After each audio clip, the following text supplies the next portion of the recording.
Joseph in Potiphar's house. When Joseph was taken to Egypt by the Ishmaelite traders, he was purchased by Potiphar, an Egyptian officer. Potiphar was captain of the guard for Pharaoh, the king of Egypt. The Lord was with Joseph, so he succeeded in everything he did as he served in the home of his Egyptian master. Potiphar noticed this and realized that the Lord was with Joseph, giving him success in everything he did. This pleased Potiphar, so he soon made Joseph his personal attendant. He put him in charge of his entire household and everything he owned.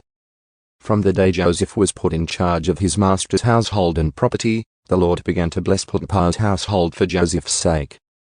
All his household affairs ran smoothly, and his crops and livestock flourished. So Potiphar gave Joseph complete administrative responsibility over everything he owned.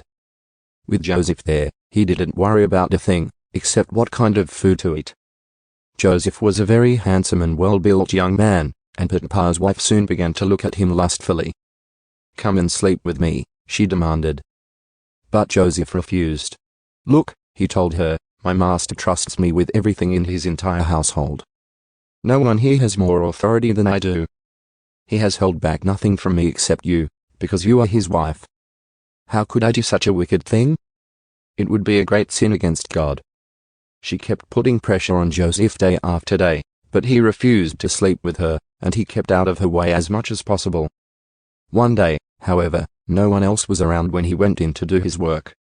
She came and grabbed him by his cloak, demanding, "Come on, sleep with me." Joseph tore himself away, but he left his cloak in her hand as he ran from the house. When she saw that she was holding his cloak and he had fled, she called out to her servants. Soon all the men came running. "Look," she said, "my husband has brought this Hebrew slave here to make fools of us. He came into my room to rape me, but I screamed. When he heard me scream, he ran outside and got away, but he left his cloak behind with me." She kept the cloak with her until her husband came home. Then she told him her story. "That Hebrew slave you have brought into our house tried to come in and fool around with me," she said. "But when I screamed, he ran outside, leaving his cloak with me." Joseph put in prison. Potiphar was furious when he heard his wife's story about how Joseph had treated her. So he took Joseph and threw him into the prison where the king's prisoners were held, and there he remained. But the Lord was with Joseph in the prison and showed him his faithful love. And the Lord made Joseph a favorite with the prison warden. Before long, the warden put Joseph in charge of all the other prisoners and over everything that happened in the prison. The warden had no more worries, because Joseph took care of everything. The Lord was with him and caused everything he did to succeed.